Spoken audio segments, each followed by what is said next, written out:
Hi everyone, thanks for looking in. I'm joined today with my good friend Ed Peppit of Balloon View, who's going to help us with the interview. Ed, how are you doing? Doing really well, Jack. Really delighted to be asked to do this.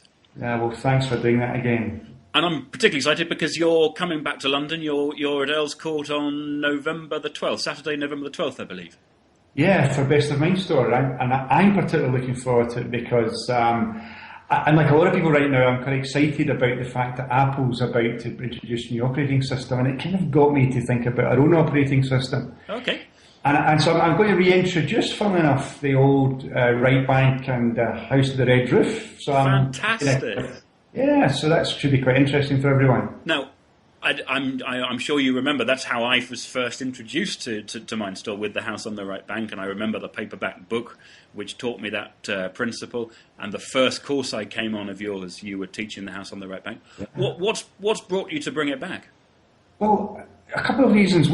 First one has been that I've been meeting a lot of people in the past, say, 6 months, where I've been particularly drawing attention to the fact that they get it intellectually about the left and right brain, but they're not necessarily using the techniques. And I think part of the reason is that our present system doesn't involve people actually stretching their imagination, actually using their imagination, as we did in the original programme, to create the landscape in the house and all that structural stuff.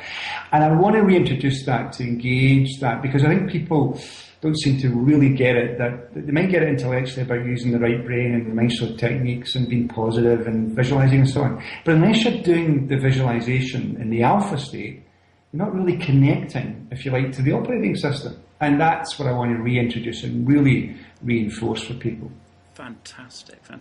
And I mean, you've been teaching MindStore for the best part of 20 years. It's a one-day program. How on earth do you decide what should and shouldn't count as the best of MindStore? Well, I think the present context of this difficult period we're all going through in history, it sets the tone. I mean, we really got to concentrate on attitudinal stuff initially, get, the positivity. But as I say, then really understand this alpha thing and get into there and get the power of programming, not just for interviews and presentations, but the real goals we want to achieve. And like never before, we're having to use the techniques against the external environment that for many people is inhibiting them growing. And this is when I suppose the tough get going and we need the mental toughness, and we've got the techniques. Yeah, fantastic. Now, I've heard a lot of people talk lately about the notion of creativity and how it's going to get us through these dark and challenging times.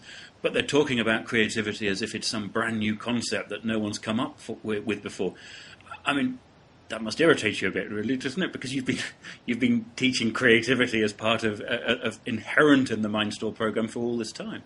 Yeah, the thing is, I mean, people talk about this all the time, especially when into companies or beginning to engage with them. And as I say, they get it intellectually, but you look around where people are supposed to be creative, not one of them get their eyes shut, not one of them in the alpha state, where actually creativity is at its best. Accessing intuition, actually engaging the right brain, your problem solving.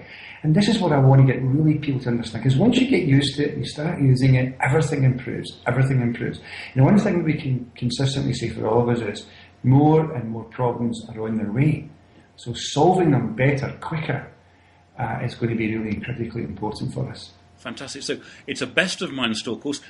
Presumably it's good for existing MindStore people as well as new MindStore people. Well, indeed, the present MindStore people are going to find if they're down MindStore in recent times, and they're going to engage in a whole new operating system, to use that term. And folks who are way back at the beginning are going to feel very comfortable that they're getting access to that again.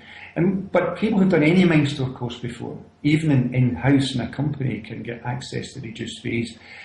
And they can bring anybody with confidence, because if your family member or a colleague or friend doesn't like the programme, we'll give them money back at the end. You don't have to worry about that. And we've reduced the fees right down for everyone, especially in the present economic climate. We're really proud of that too. Fantastic. So it's Earls Court. It's Saturday the 12th of November. If people want to find out more, where would they go? Just, mindstore.com, Ed, as usual. Get in touch with us by telephone. If someone really needs to have a conversation with myself, I'm sure we can set it up. And they can find me, of course, on Twitter and LinkedIn and Facebook, all those usual places too, which we're hopefully getting better at using. Very good indeed. Well, I'm very excited. I'm going to be there, and I can't wait. I'm looking forward to seeing you.